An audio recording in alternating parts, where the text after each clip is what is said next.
5 custom-made instruments I have in my collection. When you buy a guitar from a luthier, it's a bit of a lottery because you can never really try it before you pay it. Most right-handed players can definitely try other guitars from the same luthier before placing an order, but I can't really do that since I'm a lefty. But let's talk a little bit about this one. About 10 years ago, I recorded an album in Brazil with the great Brazilian guitar player Daniel Santiago. And on that recording, he was playing a guitar from the luthier Mayo Pamplona, Brazilian luthier. And I fell in love with the way that instrument sounded. And a few years later, we did a tour in Europe, and we met a friend of Daniel's who also had a guitar from Mayo Pamplona. So at least I had the opportunity to listen to 2 of his guitars and see them. And for years, I've been thinking about getting a 7-string guitar. So I contacted Mayo, and I asked him to build this guitar for me. We came up with the design together.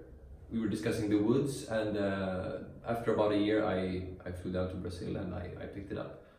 So this one has Indian rosewood back and sides, cedar top, probably an ebony fingerboard. I never really asked him, but it looks like it's an ebony fingerboard. You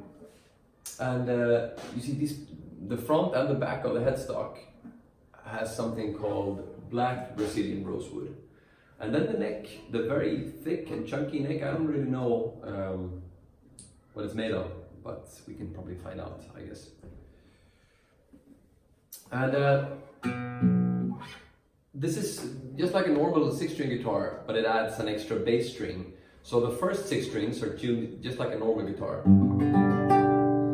And most shodo players, this is an instrument that they use in the shodo and the samba and the pagode in Brazil a lot. Instead of using a bass, they have this instrument.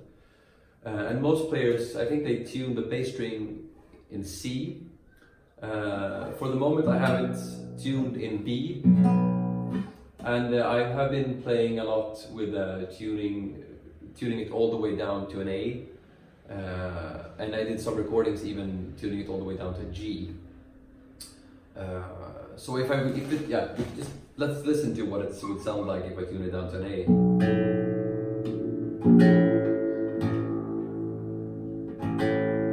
Yeah. So this A would be the same A as the A string of an electric bass.